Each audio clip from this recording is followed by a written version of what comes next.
One of the first places to start looking for a manufacturer is on Alibaba. It's probably the biggest platform in the world now looking for a manufacturer. Obviously you've got to start with selecting a key phrase. And I think something to bear in mind is keep that sort of search quite broad.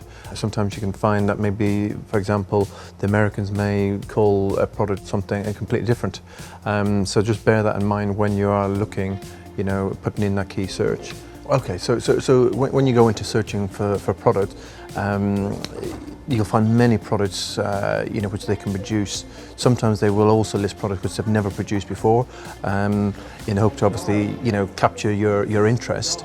And if you put a, request through for a price on that particular an item which they've not produced before, that's something where they'll obviously,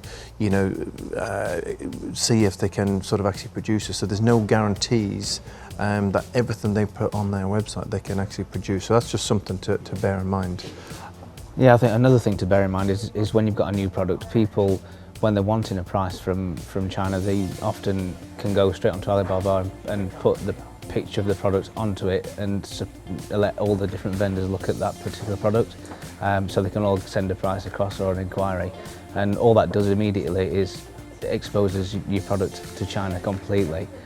So our advice would be to never ever upload your picture or product directly to any kind of search engine like that without, checking the factory out first.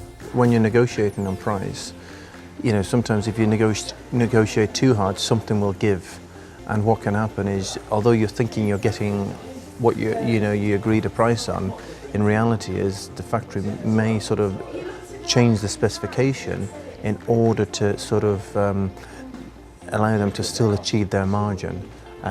So ultimately when you receive the product, it's not what you expected and what you agreed in terms of specification.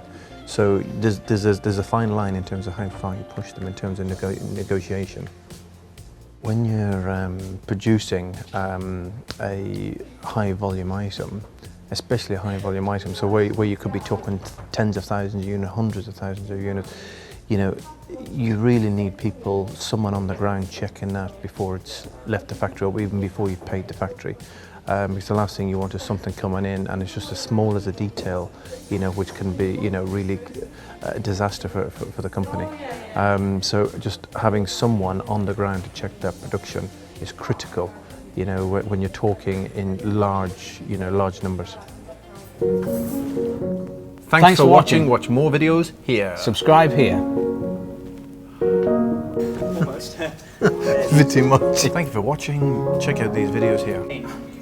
Oh, it's down here. Here. You can't see it.